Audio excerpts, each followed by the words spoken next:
ராணி கேட்டல் form YouTube நேயர்களுக்கு அன்பு வணக்கங்கள். எல்லாம் எப்படி இருக்கீங்க? நல்லா இருக்கீங்களா? இன்னைக்கு ஏன்னா 2 நாளாக வந்து மழை பெஞ்சிக்கிட்டு இருக்கு.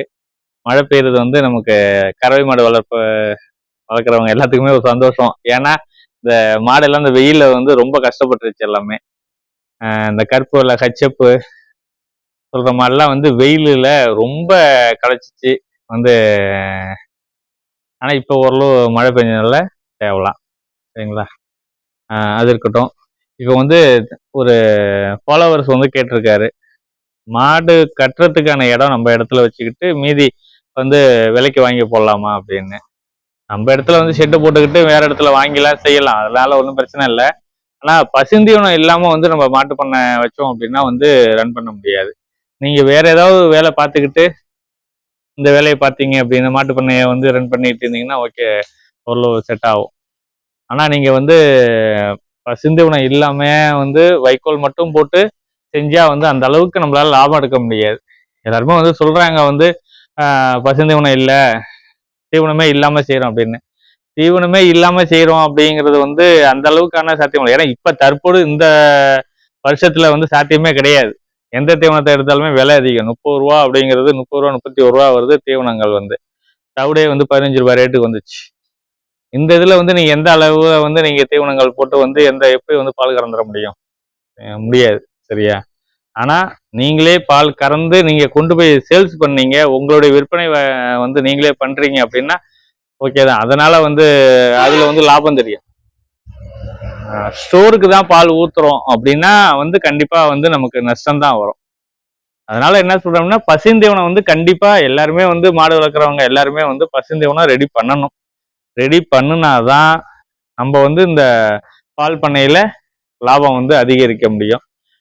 அப்படி இல்லை அப்படின்னாலுமே வந்து லாபம் உண்டுன்னா அந்த அளவுக்கான லாபங்கள் கிடைக்காது. நம்ம எதிர்பார்க்குற லாபங்கள் வந்து கிடைக்காது, கம்மியான லாபங்கள் தான் கிடைக்கும். வளர்க்கலாம், ஒன்றும் பிரச்சனை இல்லை. ஏதாவது ஒரு மாடோட அடிஷ்னலா ஒரு வேலை நம்ம வந்து கையில வச்சுக்கணும். அப்பதான் வந்து இந்த மாட்டுல வந்து லாபம் குறையிற டைம் இருந்தாலும் அதுல அடுத்த வேலையில நமக்கான லாபங்கள் கிடைக்கும். இல்லை அப்படின்னா வந்து பால் நம்மளே சேல்ஸ் பண்ண ஆரம்பிச்சுக்கணும். கிராமத்துல இருந்தாலும் சரி, டவுனா இருந்தாலும் சரி, நம்ம பாலை நம்மளே சேல்ஸ் பண்ணோம் அப்படின்னா நமக்கான இன்கம் நல்லா கிடைக்கும். அதை வந்து எல்லாருமே வந்து அதே ஃபாலோ பண்ணுங்க. கண்டிப்பா நம்ம பொருளை நம்மளே விற்கணும். அப்பதான் வந்து நம்ம எந்த துறையா இருந்தாலுமே நம்ம விவசாயத்துறையை பொறுத்தளவுக்கு நம்ம வந்து முன்னேற முடியும். அதனால என்ன சொல்றேன் அப்படின்னா, மாடு அதிகப்படுத்துறோமோ இல்லையோ, இருக்கிற கறவைய கறந்து அதை வந்து நம்ம சந்தைப்படுத்தணும். சந்தைப்படுத்துறதுல தான் இருக்கு நம்மளுடைய லாபங்கள். அதே மாதிரி இல்லை அப்படின்னா தனியார் சென்டர்லயே கொடுக்குறோம் அப்படின்னாலுமே ஓகே. நல்லா வந்து தீவனங்களை வந்து மாட்டுக்கு முறையான தீவனங்களை கொடுத்து வளர்த்து அதுல வரக்கூடிய பால் வந்து நம்ம ஸ்டோர் கொடுத்தோம்னா நல்ல ஒரு விலை வரும். ஆனா முறை இல்லாமல் மாட்டுக்கு ஏனோ தானோ மாட்டுக்கு தீவனம் போட்டு வளர்த்தோம் அப்படின்னா கண்டிப்பா பாலினுடைய தரம் இருக்காது. தரம் இருந்தாதான் தனியாரா இருக்கட்டும், கவர்மெண்டா இருக்கட்டும், யாரா இருந்தாலும் எந்த ஸ்டோரா இருந்தாலும் பால் தரம் இல்லாம வாங்க மாட்டாங்க. வீட்லயும் வாங்க மாட்டாங்க. வீட்டுல போய் கொண்டு போய் கொடுத்தாலுமே பால் வந்து நல்லா இருக்கணும். நல்லா இருந்தாதான் வாங்குவாங்க. இல்லை அப்படின்னா தண்ணியை ஊத்துறாங்க அப்படின்னு சொல்லி தண்ணியா இருக்கு பால், அதனால நம்ம பேரும் கெட்ட பேராயிடும், பால் நல்லா இருக்காது. ஆனா மாட்டுக்கு முறையான தீவனம் கொடுக்கணும், முறையா வந்து பராமரிக்கணும், முறையா பால் வந்து நம்ம சேல்ஸ் பண்ணலாம், சரிங்களா? நம்ம உற்பத்தி தான் நம்ம பண்ணணும். சேல்ஸுங்கிறது எந்த வகையில வேணாலும் பண்ணிக்கலாம். பால் விற்பனைக்கு வந்து எந்த பிரச்சனையும் இல்லை. உங்களால் முடிஞ்சா தனியார்ல விற்கலாம், நீ கொண்டு போய் வீட்டுக்கு கூட விற்கலாம், இல்லையா தனியார் சென்டர்ல ஊற்றலாம், இல்லையா லோக்கல்ல வந்து பால் வாங்கிட்டு போறவங்க பண்ணையாளர்கிட்டே வந்து பால்கார்ட்டே வந்து பாலை கொடுக்கலாம்.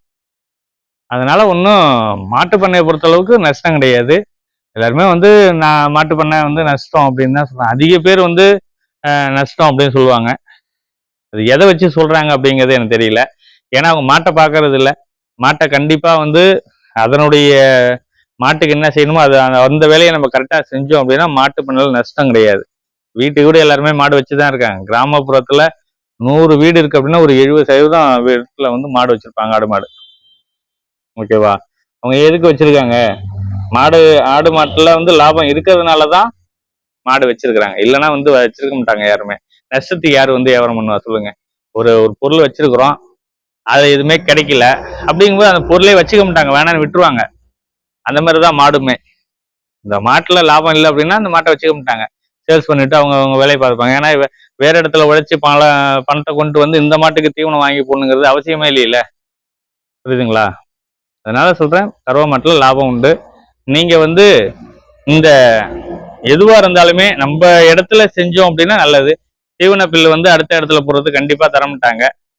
அப்படி ஏதாவது ஒரு நல்ல உள்ளங்கள் இருந்து தீவன பில் போடுறதுக்கு வந்து உங்களுக்கு இடம் கொடுத்தாங்கன்னா கண்டிப்பா ஏத்துங்க. ரூபாயெல்லாம் பார்க்காதீங்க. ஏன்னா வந்து கிராமத்துல அப்படிதான் இருக்காங்க. ஒரு மாட்டு பண்ணையோ ஏதோ ஒரு தொழில் செய்யறோம் அப்படின்னா அதுக்கு ஆப்போசிட் வேலை தான் செய்வாங்க தவிர அதை வந்து நம்ம ஒரு இது பண்ணி தூக்கி விட மாட்டாங்க. ஆனா அப்படி தூக்கி விடுறாங்க, தீவன பில் போடுறதுக்கு வந்து நிலம் கொடுக்குறாங்க அப்படின்னா கண்டிப்பா ஏத்துக்குங்க. தீவன பில் வந்து நீங்க போட்டு பால் கறங்க கண்டிப்பா இருக்கும். ஏன்னா உலர் தீவனமும் போடணும், காஞ்ச புல் இது பசுந்தீவனமும் போடணும். ஓகேவா?